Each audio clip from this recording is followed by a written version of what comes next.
Bienvenue voyageurs dans la caravane de la Gitane sans filtre. Je suis ravie de vous retrouver pour votre horoscope qui couvrira la période du 12 au 27 mai 2025. Cette vidéo fait suite à l'analyse générale de la pleine lune en Scorpion que je vous invite à aller voir pour pouvoir approfondir ce que je vais recentrer ici plus particulièrement sur les secteurs de votre vie, sachant que je monte les horoscopes sur des thèmes dites de maison égale de 30 degrés, ce qui peut différer de votre propre thème que je vous invite toujours à consulter pour pouvoir réajuster les secteurs en question. Vous trouvez dans la barre d'infos toutes les informations donc relatives aux différentes vidéos que je poste sur ma chaîne. N'hésitez pas à vous abonner pour être averti des prochaines parutions. Voici donc le moment de lever le voile sur ce qui s'est tramé en coulisses depuis la nouvelle lune en Taureau, ce qui était enraciné, projeté, voulu, voire sécurisé en surface, est désormais confronté à nos vérités intérieures, des vérités que l'on ne peut plus refouler. La pleine lune en Scorpion, c'est l'épreuve du feu, mais du feu dans l'eau. Il y a l'idée de transmuter sans s'effondrer. Une pleine lune, c'est toujours un moment d'objectivité, un moment de prise de conscience de ce dont nous devons nous départir pour pouvoir purger ce qui doit l'être et préparer le prochain cycle. Cette période est soutenue par la vibration 17 du tarot de Marseille et on parle de l'étoile qui est une invitation à la pureté, à la vérité, à la transparence, mais aussi à l'espérance lucide, celle qui naît après avoir vu ce que l'on voulait cacher, puisque l'étoile ne cache rien.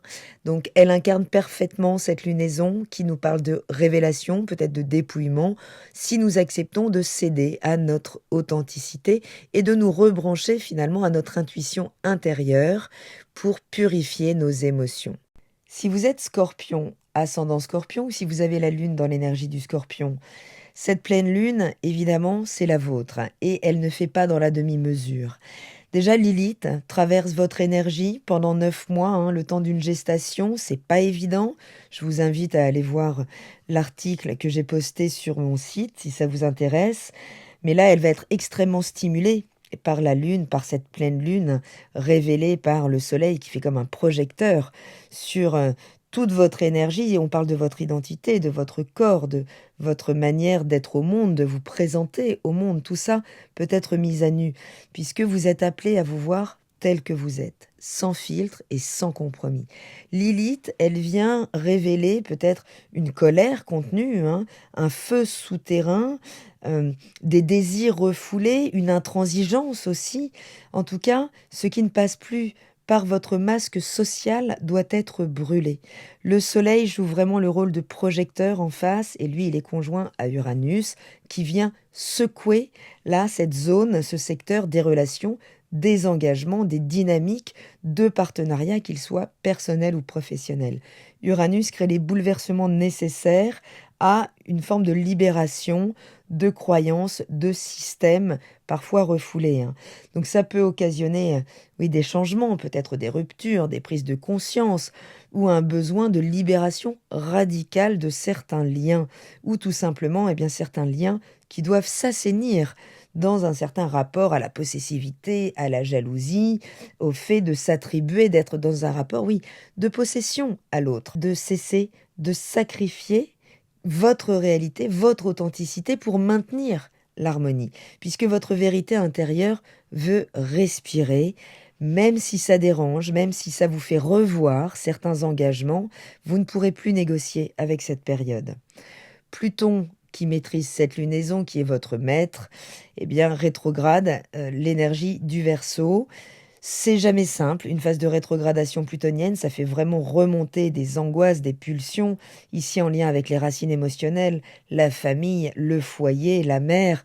En tout cas, c'est un vrai cycle de transformation de vos fondations intimes, hyper activées pendant cette période. Pluton va rétrograder jusqu'au mois d'octobre, donc on vient dissoudre les schémas obsolètes, tout ce qui était finalement mis sous le tapis, en lien avec donc les fondations intimes, familiales, émotionnelles, le passé, les conditionnements, tout ce qui vient concerner vos racines inconscientes, tout ça va être remanié en profondeur par Pluton. Pluton est en tension, ou plutôt Mercure est en tension avec Pluton dans votre secteur des partenariats. Ça peut vraiment créer des tensions dans les discussions relationnelles, révéler certaines divergences fondamentales, des problématiques dans certains contrats qui devront peut-être se dissoudre. Mais Pluton est sextile à Neptune dans votre secteur du quotidien, de la santé, vraiment de votre organisation du quotidien au niveau concret peut-être. Alors ça peut amener, certains feront de belles rencontres, hein, dans le monde du travail. En tout cas, c'est la possibilité de venir guérir, en profondeur si vous choisissez l'empathie, la douceur, le soin juste et le service inspiré. Votre feu intérieur ne demande pas de la perfection, il demande finalement la permission d'exister. Donc c'est aussi une nouvelle inspiration qui arrive dans votre quotidien, mais qu'il s'agira peut-être de dépolluer aussi au niveau de la santé.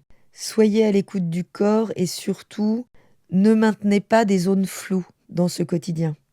Mars est en Lion, Mars c'est quand même votre maître originel avant qu'on ne découvre Pluton. Et Mars est dans votre secteur des ambitions de la carrière, en bel aspect à Vénus, en Bélier, dans votre secteur du quotidien, du travail et de la santé. Donc il y a des choses qui s'activent là au niveau de votre carrière, de votre vocation, de votre rôle public, à partir de la valeur que vous vous reconnaissez au quotidien. C'est vraiment un moment intense pour prendre soin de vous, pour vous valoriser dans votre quotidien, pour pouvoir décider, affirmer, tracer votre route désormais. Vénus, elle vous invite vraiment à prendre soin de vous, là. Alors, oui, il y aura vraiment de belles rencontres possibles, je le disais, dans le cadre du quotidien, peut-être un ou une nouvelle collègue de travail qui viendra éveiller des émotions plutôt d'ordre sentimental. En tout cas, il y a vraiment l'idée de réajuster votre quotidien avec plus de douceur. Trouver un équilibre entre ambition et hygiène de vie pourrait vraiment s'imposer pendant cette période. Donc ne brûlez pas tout, là, puisque ce sera très intense, mais créez une discipline au service de votre action, de votre dynamisme. Je vous invite à prendre de quoi noter si vous souhaitez ne pas passer à côté des temps forts de cette lunaison qui va continuer sa progression jusqu'à l'énergie du Gémeaux, où les choses pourront bouger, soit littéralement, soit se communiquer. Et le 13 mai, la Lune entre dans l'énergie du Sagittaire, dans votre secteur 2. Et elle est maîtrisée donc par Jupiter en Gémeaux, dans votre secteur de prédilection, secteur des épreuves, des transformations, des héritages, du partage de ressources. Ça peut parler d'une idée, d'une valeur, d'une source de revenus là qui pourrait évoluer. Ce sera le moment peut-être de revoir ce que vous donnez versus ce que vous recevez. Ne sous-estimez pas votre richesse intérieure puisque c'est vraiment elle qui crée votre abondance extérieure, concrète, matérielle. Tout part de là. Donc plus vous donnerez une dimension à votre valeur, plus vous pourrez générer des opportunités, des situations où votre valeur sera reconnue et vous pourrez recevoir de manière juste en fait, à la mesure de l'énergie que vous investissez, que ce soit une énergie matérielle ou une énergie tout court, hein, qui parle de votre dynamisme vraiment. Donc c'est un bon moment pour prendre conscience de vos auto-limitations, de votre rapport intime à vous-même et de ce que vous déployez à partir de lui concrètement dans la matière pour votre sécurité émotionnelle et matérielle. Le 15 mai, la Lune entre en Capricorne dans votre secteur de l'environnement social de proximité. C'est le lien ici, donc oui, aux frères et sœurs, aux voisins, peut-être aux collègues. C'est vraiment l'idée d'entrer dans une parole juste, de prendre des décisions alignées. Vous pourriez avoir un message à poser pendant ces 2 jours. Vous pourriez faire mûrir concrètement votre manière de dire ce que vous ressentez, que ce soit dans le cadre de la relation romantique, que ce soit à vos parents, à vos enfants, dans l'expression créative de qui vous êtes. Donc parlez avec votre cœur, mais vraiment depuis votre colonne vertébrale, depuis ce qu'il y a de plus affirmé en vous. Ça peut être un moment de réajustement, là, dans certaines relations, et ça pourrait être un temps justement où vous vous positionnez. Donc ça peut être aussi un moment pour recadrer le partenaire, vos enfants, ou peut-être en finir avec certaines situations. Le 18 mai, la Lune entre en Verseau, dans votre secteur des racines émotionnelles, du foyer, du lieu de vie, de la famille. Elle vient croiser donc la trajectoire de Pluton, la réactiver comme tous les mois, et elle est maîtrisée par Uranus dans le secteur des partenariats. Donc ça peut parler là de bouleversement à la maison, ça peut venir faire bouger votre ancrage émotionnel, votre histoire familiale, affective. Accueillez l'imprévu puisque vous ne pourrez plus vous enraciner sur une base qui ne vous respecte pas. Donc il peut y avoir quelque chose là qui vient se réajuster pour finalement vous faire respecter. Le 20 mai, la Lune entre en Poisson dans votre secteur 5.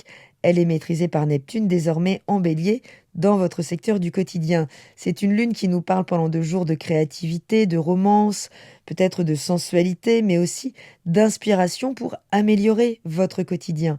Donc ça peut vraiment laisser émerger une routine peut-être plus alignée avec votre équilibre, qui pourrait naître d'un plaisir assumé. Donc soyez à l'écoute de votre intuition, laissez-vous porter par elle, elle peut vraiment vous impulser, venir vous amener là des possibilités qui soient et satisfaisantes et qui viennent nourrir votre équilibre au quotidien. Donc surfez sur la vague pendant ces 2 jours. Le 21 mai, le soleil entre en Gémeaux dans votre secteur de prédilection. Il va y rester 1 mois. C'est le secteur des héritages, des transformations, des épreuves, des partages de ressources. En tout cas, c'est une phase d'intensité émotionnelle pendant 1 mois.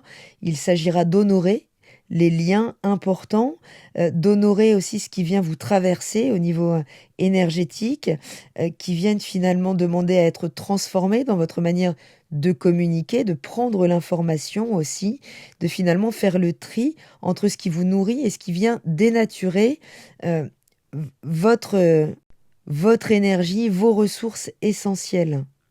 Le 22 mai, la Lune entre en Bélier dans votre secteur du quotidien. Elle est maîtrisée par Mars en Lion dans votre secteur de la vie publique, des ambitions, de la carrière. Vous pourriez être tenté d'agir vite, d'agir fort. Attention, puisque votre corps pourrait vous montrer certaines limites. Donc canalisez le feu qui pourrait émerger pendant ces 2 jours. Mettez tout ça dans une action concrète et non pas dans une pression qui pourrait justement venir bloquer l'action. Soyez à l'écoute de votre corps, n'entrez pas dans la nervosité, trouvez un moyen de canaliser ce qui est en train de se passer puisque vous pourriez être amené à prendre des décisions sur la scène publique au niveau responsabilité professionnelle. Le 24 mai, la Lune entre en Taureau dans votre secteur des partenariats, personnels ou professionnels. Elle est maîtrisée par Vénus dans le secteur du quotidien, en Bélier, donc toujours on fire. Elle est vraiment très très dynamique, cette Vénus. Elle vous attire peut-être plein d'opportunités, peut-être même des opportunités financières dans le cadre de nouveaux partenariats. Ça peut nous parler d'une rencontre peut-être féminine importante. Vous pourriez en tout cas apaiser une tension relationnelle ou ramener une forme de douceur dans le lien. Donc soit dans votre présence, soit dans l'accueil d'un événement, mais en tout cas pas dans la projection. Il s'agit d'accueillir les choses en temps réel, sans les projeter et de finalement vous offrir plus de douceur dans ce quotidien. Le 25 mai, Saturne entrera dans l'énergie du Bélier, dans ce secteur 6, pour ramener dans votre quotidien, dans votre organisation, plus de structure, plus de rigueur, peut-être de nouveaux engagements à long terme envers vous-même, envers votre rythme, votre santé, la qualité du service que vous donnez au quotidien. Ce sera un transit pour vraiment créer de nouvelles structures au service de votre énergie, une nouvelle rigueur, une nouvelle manière de gérer ce quotidien, cette santé, prendre des nouvelles responsabilités au travail et comprendre que ce que vous faites chaque jour construit votre autorité. Le 26 mai, la Lune et Mercure rentreront dans l'énergie du Gémeaux dans ce secteur 8 où il va y avoir beaucoup de monde. La Lune est donc maîtrisée par Mercure, Mercure qui sera très puissant dans son énergie de prédilection, mais toujours dans votre secteur des transformations, de l'intimité. Ça peut parler de révélations émotionnelles, peut-être de nouveaux éclairages, de nouvelles possibilités de gérer vos ressources, de les partager, de les transmettre. Ça peut être vraiment un moment très intense pour décider des choses, pour conclure certains partenariats. En tout cas, il y aura l'idée de choisir ce que vous transmettez, ce que vous partagez, ce que vous gardez et ce dont vous vous coupez pendant cette période. Ce sera un moment intense mais extrêmement décisif pour la suite, pour vous permettre un nouveau positionnement dans le cadre de vos partenariats, professionnels ou intimes, et surtout ça vous permettra de clarifier vraiment certaines situations, de recevoir peut-être beaucoup d'informations. Si vous êtes dans des problématiques d'héritage, de transmission concrète, les choses pourraient se redébloquer à partir de cette période, mais à partir du moment où vous saurez vous positionner différemment. Si c'est le soleil que vous avez dans l'énergie du Scorpion, votre identité profonde s'affirme dans sa vérité brute. C'est une renaissance, cher Phénix. Donc c'est vraiment un moment intense, pas forcément évident, qui peut remettre en question certaines relations, mais vous aurez le courage nécessaire pour vous offrir à la vie différemment, vous positionner différemment et vous ouvrir à un nouveau cycle beaucoup plus aligné. Si c'est la lune que vous avez dans l'énergie du Scorpion, inutile de vous dire que ça va secouer fort émotionnellement pendant cette période, puisque vous pourriez être en train de vivre vraiment un appel profond à vous libérer de ce qui vous oppressait jusque-là, mais ça peut passer par des remontées vraiment acides pour vous permettre de prendre conscience que tout ce qui était refoulé ne peut plus l'être, qu'il y a vraiment un tri à faire sur vos héritages émotionnels. Vous n'avez plus à subir, à garder pour vous tout ce qui s'est réuni peut-être depuis un transgénérationnel important. Il y a vraiment des choses à libérer émotionnellement pour pouvoir vivre les choses de manière beaucoup moins angoissante, beaucoup moins stressante, beaucoup plus authentique, beaucoup plus profonde. Et si c'est l'ascendant que vous avez dans l'énergie du Scorpion, c'est votre manière d'apparaître au monde qui évolue. Vous ne pouvez plus jouer le rôle que l'autre attend de vous. Il y a vraiment l'extraction d'un moule dans lequel vous aviez été peut-être à l'étroit pendant un temps, dans lequel vous avez résisté. Eh bien, vous faites craquer le moule, le masque tombe. C'est comme un oignon qui finit là par se dépouiller vraiment des dernières couches superficielles pour se montrer au monde sous un nouvel éclat, en libérant une nouvelle puissance qui viendra nourrir de nouvelles ambitions, un nouveau cycle.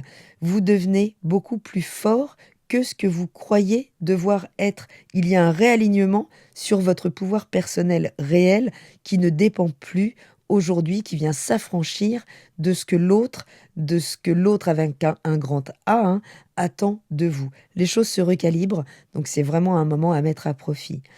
Voilà voyageurs, j'espère avoir un peu éclairci cette période. Prenez bien soin de vous. Je vous embrasse et je vous dis à très bientôt dans la caravane de la Gitane sans filtre. Salut!